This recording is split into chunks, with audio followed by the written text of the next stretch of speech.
पाटा मी ती मक्का पाहून येतो काय हालत आहे तिची तर. अहो सोनुष पप्पा पुढच्या वर्षी आपण बी मिरच्या लावू. अगं कशाला लावती त्या मिरच्या लोकांची यंदा मिरच्या लावून काय हालत झाली पाहिली नाही का तो उपटून फेकून द्यायला दोन तर थोडे निघले नाही द्यायचे. अहो तुम्हाला माहितच नाही का आपल्या शेजारच्या मिरच्या कशा येतात. हा अहो 4,000 खोडे म्हणते कोणतं साहेबा वाणे म्हणे 3 लाखाच्या मिरच्या झाल्या. ती बाई सकाळी चहा पिऊन गेली आपल्या घरी सांगत होती. चाल बरं पाहून येऊ मग पुढच्या वर्षी लावू. हे ठोक मालाचं काय खरं आहे 10-20 हजार राहते एकरी. चला 3 लाख रुपये राहिले म्हणते त्याला पाहू.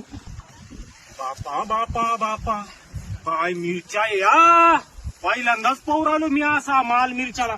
शिवकन्या कुठं गेली तू. अहो मी इकडे अगं हो तिकडं काय करू राहिली. अहो मिरच्या पाहू राहिले ना किती मिरच्या आहे याला. का हो हे कोणती व्हरायटी आहे आणि काय करेल तुम्ही याला काय छापले तुम्ही यंदा आहे ना. अहो ते ओम शांतीवाले दुकानदार नाही का हे मावारीचे. हा भालेकराने सांगितलं शिरराज शिरची साहेबा व्हरायटी चांगली ती लावा म्हणे तरी त्याच्या बसलोने 3 प्रकार लावले. हा. नंबर 1 व्हरायटी मला साहेबाचे. मी म्हणत होते याला मक्का नका लावू पण यानं मग ऐकलंच नाही. पहा आता लोकांच्या गेल्या ना सगळ्या खराब ते होऊ. भालेकर नाही का ओम शांतीवाले हा. त्याने सांगितलं आम्हाला म्हणून आम्ही ते चला पहिले लावले. जायच्याकडे आता पुढच्या वर्षीसाठी. हा. त्याच्याकडूनच घेऊ आपण बी. चला येतो आम्ही.